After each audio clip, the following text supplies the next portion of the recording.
Este episodio es presentado por The Bannon Law Group y Airport Tire. Gracias por apoyar nuestra misión.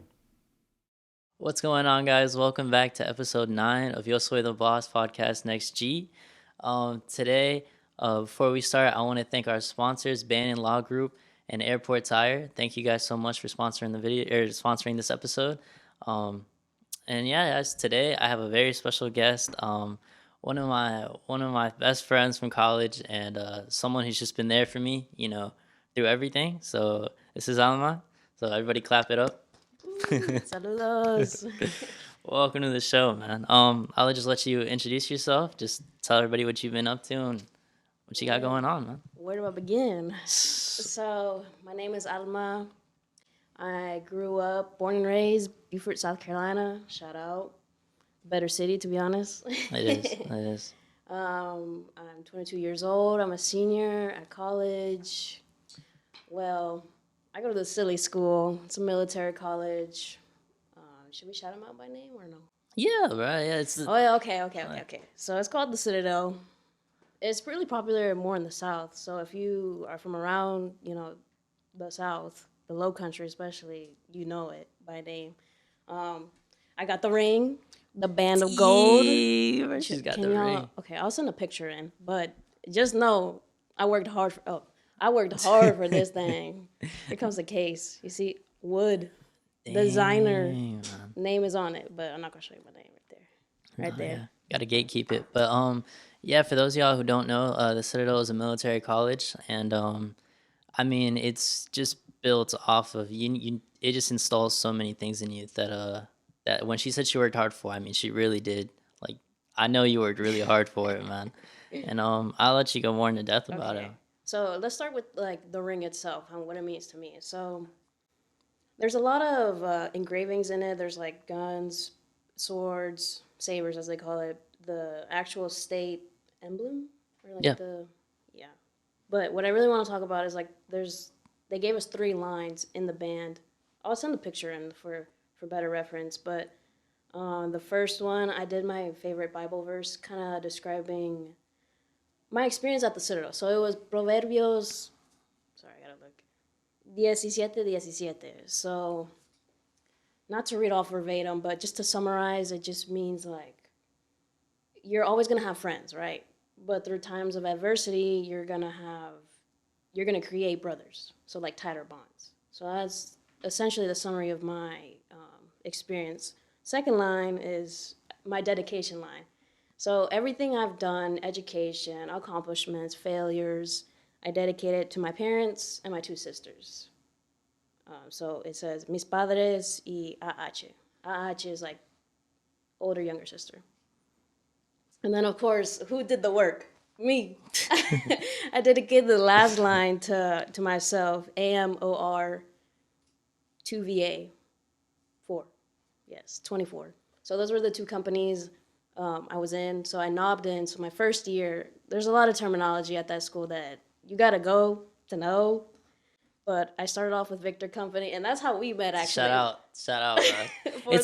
It was actually so crazy because so I mean, just the Lowcountry is such a small area. It's like everybody knows everybody, but I don't know, man. Like, we went to the same high school together, literally all 4 years. Now she is a senior citizen. She's 22 years old and stuff like that. But he's catching up. No, chill. But yeah, man, we went to high school. Well, I guess 3 years then, right? Yeah, so I'm a year older than him, technically. Yeah, but we basically went to high school together. Yeah. And it was so crazy because when I saw her my freshman year or my Nav year over at the Citadel, I was like, dude, why does she look so familiar, man? I was like, why does she look so familiar? But then as time, went on and stuff like that, we got to introduce each other, and I was like, yo, you went to Beaver High. Yeah. I know you went to Beaver High. I knew it. I freaking knew it. Yeah. Man. So we never like crossed paths in high school. Like we had a mutual, but that wasn't enough to like say hi or whatever. And then I didn't take a gap year, but I went to this other College of Charleston, really down the street from the Citadel. It was a great experience, but it's just, at the time, it didn't line up with my career path, so I switched to the military college just because I was really focused on the contract path, so I really wanted to join the Air Force. I still do. I still want to have the military in my life. But at the time, you know, I switched over. Sophomore year of college at the Citadel, I lost it. We don't have to get into that. And then, you know, switched careers. But let me say this. I've always had the desire to become a dentist. I'm on the pre-dental track. So I'm studying currently for the DAT, dental admissions test, you know. So dentistry has always been like my goal. So at least if I had a contract or, you know, at the time, I could pay for it. Things have changed a little bit. I still want to be a dentist. That's still like my top priority right now. But anyways, I'm getting off track. So did that 1 year, then went to the Citadel. Funny story on how we kind of reconnected, I guess. Yeah. It's like we were on, they say the gallery. We were on this line, and so we're very restricted, like knob year. So we have to say what we have to do this silly little position. Oh, man, you want to show him? No, you wanna show- no, he's really good at it. No, yeah, but I do it. Yeah, I'll do it. I'll Zoom do in, it. zoom in, All zoom in, so zoom it's in. like, oh man, it's been so long. It's called tucking in your chin. Yeah, right. So you're gonna want to bring No, your shoulders no, don't up do- and then back and then down, and you just kind of like that, right? And we're like that for literally 9 months. 9 months, but like hours every day, everywhere we go, when we eat, like everything you do. It's Okay, not when we eat. well, but it's like on the way to eat. Literally everything you do is You're locked it on. involves that, man. And yeah, it's just I saw her and I was like, she's kind of funny looking, but I was like, wait, Okay. He couldn't see me. He couldn't turn his head, so that's how you could tell he wasn't a good knob. game's But a game. anyways, Man. so we had the same. We didn't have the same like leader at the time, but anyways, I was farther down the line, so I guess the beginning, and he was kind of towards the middle end. I don't know exactly, but the person that was yelling at me was like, "Where are you from?" And I was like, "Beaufort, South Carolina." And then they went down the line, reached him, and he was like, "Oh, also Beaufort, South Carolina." And they were like, "Oh, wait, do you guys know each other?" And I think you said no. We both said no, I guess. Yeah. So we were on the line. We were getting yelled at, and we said no, that we didn't know each other, which is fine, whatever, because we were all stressed at the time. Yeah. And then we went to church, Yeah. and this church was like, it was in this auditorium, but it doesn't matter. And so I was with my roommate at the time. We were sitting next to each other, and I turned around, and I'm like, "Do I know you?" And then we caught up a little bit, Yeah. and, you know, the rest is history, you know. Yeah. I wouldn't change it for the world, to be honest. Nah, I think one of the best parts about attending that school is just the fact, like, on a regular campus you'll make friends, right? But in the Citadel, where it's nothing but just stress and work overload, and you can't do it by yourself. I mean, there's no way to do anything by yourself over there. So you really do make family over there. And I mean, that's just the best part of it is there's people that you leave after high school, you never talk to them again. If you were to attend the Citadel, I mean, we see people on campus that are literally like 70 years old, 60 years old. I'm talking about years after graduation, and they're still with the same company, those same group of people, right? And that's the beautiful part about it. And I'm sure you can speak more to it because I mean, you've had years of this already. Oh, yeah. So I stuck it out. I'm not gonna lie, I did debate on quitting. I was like, yeah, I did the first year, it was tough. Second year, sophomore year, it was rough. My grades were dipping. I was focusing on the wrong thing. Oh my goodness. I hit like a 2.9 GPA, which is not good because I was running on scholarships from the government, FAFSA, all that good stuff. But I also managed to secure some scholarships from back home. So I was really riding on my GPA hard. But it dipped, which is a very humbling experience. So junior year, last year, I locked in, as they say, started running more, actually focusing on on exercise, my grades, and I tweaked my class schedule so I knew I was going to get a good GPA. Now I'm chilling, 13 credit hours. That's pretty light compared to 21, 22 what I was taking. 2 labs per week. Oh my goodness. Plus freshman and sophomore year, I had another lab, our Air Force lab. Oh my goodness. I don't know how I did that. I was so run down. I don't know what it is about that school, but they wring you out like a towel. You are tired. The naps there are the best. No, yeah, you could literally sleep on the floor or sleep in a chair, sleep on a table, and you will. There's a picture of everybody at that school sleeping in the most randomest place. I'll go ahead and send a picture of me sleeping. No, of me sleeping in a chair. there's like I could give you a whole photo album of them, but I'm only gonna give you one. But okay, so I'm just gonna wrap this part up. But you didn't come back second year, which was No. really sad. Yeah. But I get it. It's not for everybody. People, they have their paths. Yeah. Which, very proud of you. You know, you've done your thing. But I was sad. Our friend group was really sad when you didn't come back. But it's Yeah, okay. man. They understand. It is what it is. Yeah, You know? man. But we've maintained friendship since then. Yeah. We went through a rough patch. I'm not gonna lie, but we're not gonna talk about that.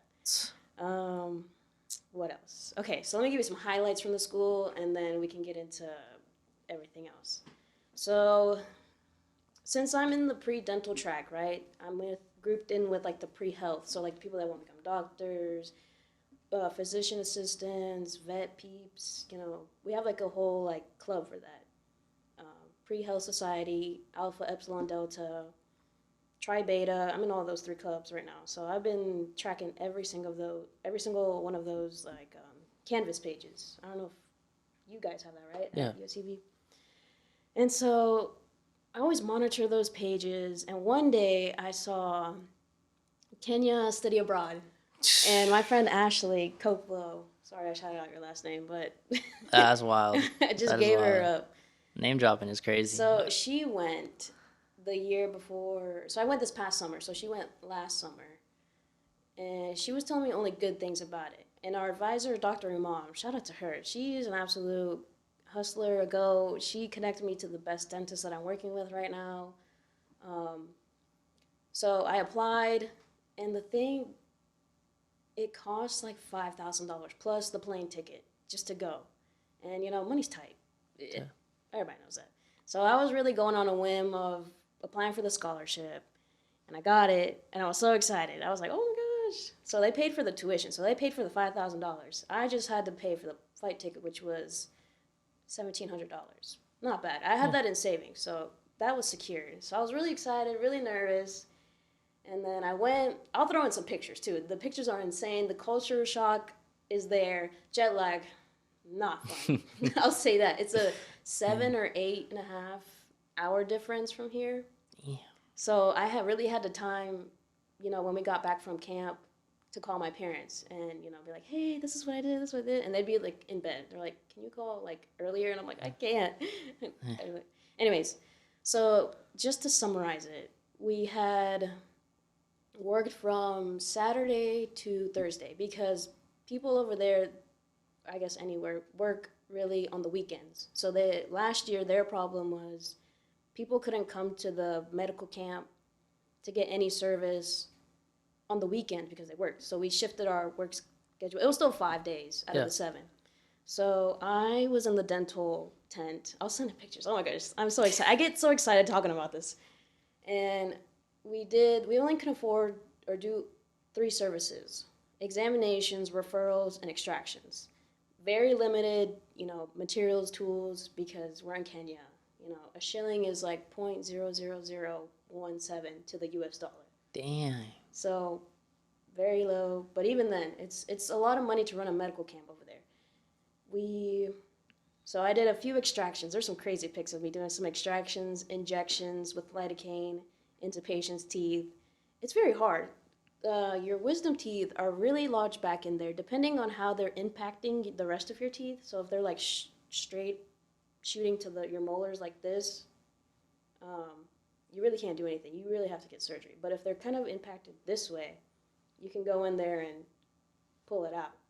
But in the U.S., you don't do that. Yeah. So lidocaine is not enough, to do it here. You have to go under and do it. But since we're in Kenya and it's free range, we put some anesthesia in there, and Oh no, that's gotta be like it was kind of cool.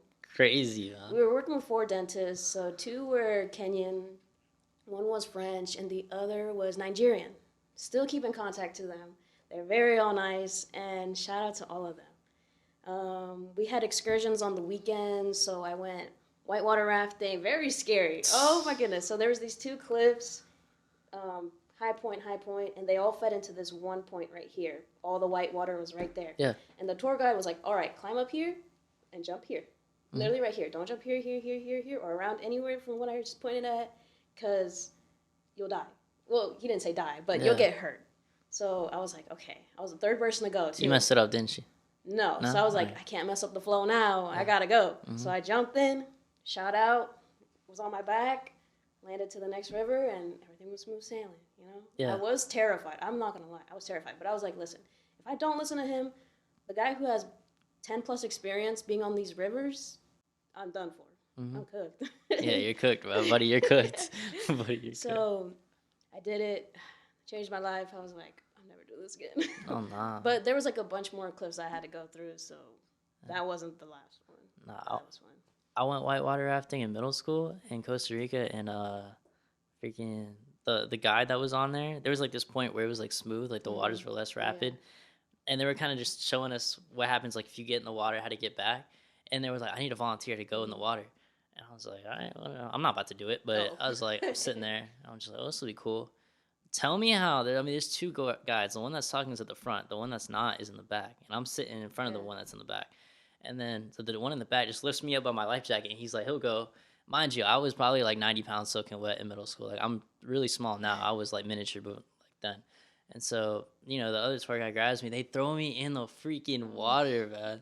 And I'm sitting there. I mean, I go under for literally like 2 seconds. For me, I thought I died. You know, but for them, yeah, they just threw me in there and picked me up. They grabbed my hand. They're like, all right, now get back on. I was like, where's the guide? I was like, I'm not the. I was like, what? Like, where's the tutorial on how to get back? They're just telling me to get back. So, you know, I had to pull myself up. But that was my experience. That was my near-death experience, whitewater rafting. So, but I think everybody should go whitewater rafting. It is a great experience. It is. It'll shake up your life. You might be terrified for water for like a week. I couldn't go because when I went back home, my friends were like, "Oh, let's go to the beach." I was like, "It's okay. How about next week, though?" Oh, nah. I was a little traumatized after a week, but then like, I'm back into it. I'm fine now. Not bad. But moral of the story is you should travel. Get out there. Get out there. Abroad. I don't know how to explain how amazing that trip was. Yeah. I went to Masai Mara. If you know. It's like a big safari thing. We were literally outside sleeping, not in the, the fields, but like the, I guess hotel. We were sleeping in basically outside. It was just like a big tent. Mm-hmm. I have pictures of that too. Very cool. I saw a giraffe. You see what you see at the zoo, basically. I saw hyenas. They're very scary at night. Lions. I saw a leopard. I almost saw the big five. If it's giraffe, elephants, black rhino, lion. Sorry, I forgot. Oh, nah, bringing it up. But the only thing is, like, I just didn't see the black rhino. But like everybody else that went back out the second day saw the black rhino. So I've only seen 4.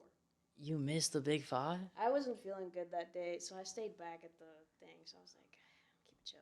Oh. But it was so fun. We had Land Rovers, the tour guides that were driving us down. They were going insane. So we were low-key kind of swerving because it rained the day before we got there. So we were swerving. I was like, and I was in front too. I decided to be in front for all of this. Even whitewater rafting, that's the place you don't want to be at. They don't tell you this. Do not go in the front. If it's your first time, go in like the middle. Not the back, not the front, the middle. Yeah, that's where you want to be. Yo, speaking of near-death experiences, man, what happened to your thumb? No, that's embarrassing. Okay. I slammed it on a door. Okay. Slammed it on the door. And my nail's going to fall off. It doesn't look pretty. It does look pretty because my gel manicure is still, on there. But once it falls off, it's gone. So if you guys want to sponsor me on my next fingernail, my new next gel set, help me out, guys. Help me out. Bro. Put it in the comments what she should get. Put it in the comments what she should get. I'm not paying. I'm not paying. But, just to finish it off. When the club scene was great, Whoa, we got a party animal over here, man. Going out, just in general, was a lot cheaper. So like, a number 2 at McDonald's. Oh. A burger, fries, drink. That's like now what, $10 almost, basically. Yeah. Or just like going out in general. It's just like a fast food place. We're just talking fast food. $10 plus. Going out to like a little higher end restaurant or like a mom and pop shop here, 12 up. I don't even do it anymore. He doesn't cook, so I don't even know how he eats. You seen that SpongeBob episode where he's sitting there? He's like, that's literally me. That's Nah, literally me. you're like Plankton who's eating the holographic Oh food. no, man. No, but actually, that's the thing of it. It's very weird. Like I am skinny, but I eat a lot, man. Like I eat a lot. It's crazy. I don't know. It'll catch up with me in like the next year. Like you see me in a podcast in like 2 years, I won't look the same. But right now the metabolism good. So we're, you know what I'm saying, we're blessed. We're blessed out here. We are blessed out here. But yeah, you're right, dude. It's expensive Food is really now. expensive out here, man. But anyways, going out in Kenya though, it might have changed recently because there was a protest about gas. But when we were there, uh, going out, max I spent on a meal, $5. 5? $5 plus they would charge me on my Wells Fargo card like traveler's fee, 20 cents, maybe. You didn't actually Everything. convert money out there? Like you didn't. Get shillings, Yeah. their currency. I did, but eventually I ran out because I think my girl math was off over there clearly. Uh-huh. So I went over budget a little bit, but it was worth it. I have a lot of little trinkets back home. I should have brought some. Sorry guys, So I had unprepared. I I had told a her lot to of prepare. notes. Let's just say I had a lot of notes, but I just didn't bring the trinkets. I brought this, but I mean, you know, how much cooler can that get? No, man. I didn't bring any trinkets. She's done her fair share of traveling. I guess I've done my fair share of traveling. Like I told y'all in that last episode, I am a manager at New Balance, and they do send us out on a bunch of trips out to different places. Went to New York twice last year, man, and that was pretty freaking cool. I mean, I was able to really experience the lack of Southern hospitality that there is in the world, and Shout out. it's kind of scary, man. You ever? I felt like I was getting yelled at 24/7, and people are just talking to me, and that's It was new. oh no. Oh no, I like to think I'm a pretty chill guy, man. I'm pretty nonchalant with it. The fools up north were chalanting hard, man. They were chalanting hard. It was pretty wicked, but no. Other than that, where have I been? Where have I been? You been abroad? Been abroad? Not recently, no. But have you been abroad in your life? Well, I mean, like Costa Rica. Don't know about that. I just did though. I went Oh. whitewater rafting. Remember? Oh, This sorry. fool isn't even listening, man. I was This fool isn't even listening. But do you have any plans? Like, do you want to go abroad anywhere okay. soon? So, just for like funsies, Yeah, of course. Who doesn't want to go? I know, but like, do you have It's anywhere? Like, specifically? Okay, yes, I do. I do want to go to Mexico. Mi gente. Oh, I haven't been talking in Spanish. I'm sorry. I've been locked in. Okay, so mi gente is de Arroyo Seco, Querétaro. I went. Okay, fui cuando tenía 4 años. Mi tía me dice un día, dice, Alma, ¿quieres ir a México? Dije, oh, sí, claro. Yo pensando que es como Walmart o Target. no, Dije, nah, bro. ¿En serio? So, yo dije, claro, vamos. Y mi mamá me prepara como un lonchecito, como unos 4 o 5 sándwiches, empacados en my little Barbie lunchbox. And I was like, ¿y esto? ¿Por qué si nomás vamos a ir a la tienda? Y yo pensando. Y ya pasan como unos 4 días, ¿verdad? Y le digo a mi tía, dije, tía, ¿cuándo vamos a llegar a México? Esta tienda, como, ¿por qué está muy lejos? Dice, tienda. Dice, sí, una tienda. Dice, es un país, mija. Todavía nos faltan unos 4 más días. Dije, y luego empecé a llorar. Ay. Empecé a llorar y dije, no, yo quiero ir para atrás. Dice, pues mija, pues ya te tienes que aguantar porque ya estamos casi medio de viaje. Vas a ir. O sea, ok, pues acabé de llorar. No, Y llegamos a México. Llegamos a mi gente, a su casa. Todavía me acuerdo. Mi gente no me crea que me acuerdo de este viaje. Y dije, yo sí, hasta tengo fotos. Les voy a mandar fotos también. That's how my family is. They don't ever think I remember those trips. Pero me subí a un burro, le chupé la leche a un vaca, fui al río a bañarme, fui a mi otra abuela's casa y me hizo chorizo con huevo, todo. Al centro. ¿Qué más te puedo decir? Ahí está mi hermana. So, mi mamá vino, bueno, siguió mi papá. Él vino primero por trabajo y luego se decidió a quedarse aquí en Estados Unidos. Luego vino mi mamá. Dejó a mi hermana atrás porque no quería, no sé su razón, pero lo entiendo. Nos dejó mi hermana en México con mi abuela y ella sí pudo, ¿cómo se dice? Take care of herself. How do you say that? Just Spanglish. You should Okay, say take well, care of take yourself. care of herself. Yeah. I was on a roll. Sí se graduó de universidad. Ella mantiene como un cancho casi, like a little farm. She's a botanist. I don't know how to say that in Spanish. I'm sorry. Y tiene 25 años. Y ella sabe cuidarse. Yo la admiro mucho. La quiero mucho. Sé que no le he hablado tanto. Pero es la vida.